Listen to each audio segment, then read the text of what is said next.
আসসালামু আলাইকুম। আমরা এখন আছি ঠাকুরগাঁ জামালপুর জমিদার বাড়ি মসজিদে। চলেন ভিতরে গিয়ে আমরা মসজিদটা আপনাদেরকে দেখাই। তো এই মুহূর্তে আমরা মসজিদের ভিতরে চলে আসছি। মসজিদটি ঠাকুরগাঁ থেকে 8 কিলোমিটার দূরে।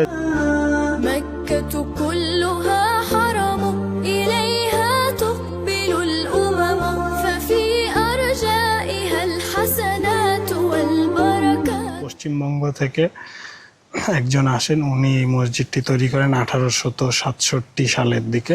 মসজিদটা যদি আমরা দেখি, এটা অনেক পুরানা, কারুকার্য বোঝাই যাচ্ছে। 1867 সালে নির্মাণ করা হয়েছিল। ভারতের পরগনা থেকে একজন আসছিল, ওনার বংশধররা তৈরি করছে।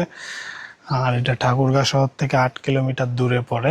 মসজিদটি দেখতে অসাধারণ সৌন্দর্যের মধ্যে দেখা যাচ্ছে। মসজিদটার উপরে 3টি সাদা গম্বুজ আছে।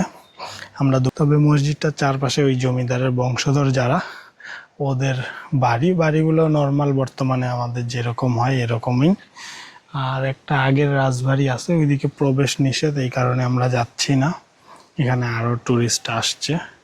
আমরা এখন মসজিদের পশ্চিম পাশে আছি। মসজিদের সামনের দিকটা কারুকাজগুলো বোঝা যাচ্ছে, এইটা দেখতে আরও সুন্দর লাগতেছে। এই দিকটাতে এত মানুষজন জানেও না, হয়তো আসেও না, কিন্তু এটা দেখতে অসম্ভব সুন্দর লাগতেছে। আর এখানে একটা পুরানা একটা ঘোড়ার গাড়ি দেখা যাচ্ছে। ঘোড়ার গাড়ির পিছনের অংশটুকু সব মিলায় জায়গাটি দেখার মতো অনেক সুন্দর একটি জায়গা। আপনারা চাইলে আসতে পারেন, লোকেশন আমি ডেসক্রিপশনে দিয়ে দিব।